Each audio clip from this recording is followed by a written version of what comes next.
General Hasnain, while Afghan warlords, the Afghan army are saying that they will fight as hard as they can, in reality, in many of the cities and provinces that have fallen, the armed forces gave up without much of a resistance. If you were to compare just the numeric strength of the Afghan armed forces versus that of the Taliban, it's at least twice more, possibly thrice more. The Americans, the Europeans have armed the Afghan forces well. They've trained many well, especially the commandos.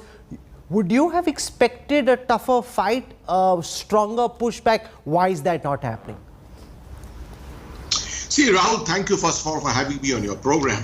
This is a very interesting situation which is emerging. I have been observing over the last 20 days. In fact, over the last 10 days in particular, that I did expect that the Afghan National Army, 350,000 strong, including the Afghan National Police with it, would be able to put up a much better resistance, having been trained and equipped to a great extent by the United States, the United Kingdom, to an extent by India. Training has been in India too.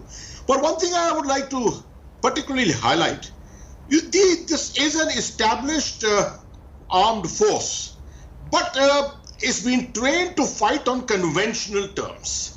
And the Taliban, which is, to my estimates, about 70,000 strong, and with the give and take something more from the Pakistani side, what we're expecting that there will be more fighters from the Pakistani side, give them about 100,000. They are fighting a completely different pitch. They are fighting guerrilla, they're fighting militants in the militant manner.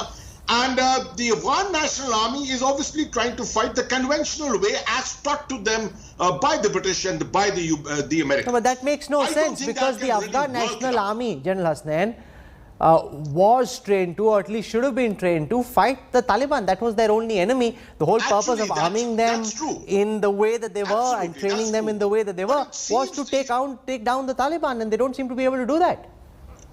Exactly. That's exactly what I'm saying, Rahul. They should have been trained to fight guerrilla versus guerrilla, counter guerrilla. But in this case, it seems that they are fighting more conventional. And they're depending on the they've got a small air force with them, about 160 aircraft. They are depending on the American air power to come to their assistance, which has not been coming so often. So as a result of all this, morale seems to be down. Their special forces, which is about 40,000 strong, is supposed to be far better trained, more effective, but they are dispersed in different areas. And they are not being able to come together to fight the proper battles against the cities. The last point here is that there is a rampant corruption which is reported within the ANA. The Afghan commanders, many of the senior commanders, etc., have created, roles on which the non-existent soldiers exist, and a lot of money is changing hands. As you're aware, the Americans are providing most of the underwriting most of the money for this force. So the moment a force of this nature starts wilting, you'll always find this happens anywhere in the world. When it starts wilting, it's very rapid. The deterioration is very rapid. It needs one or two major successes.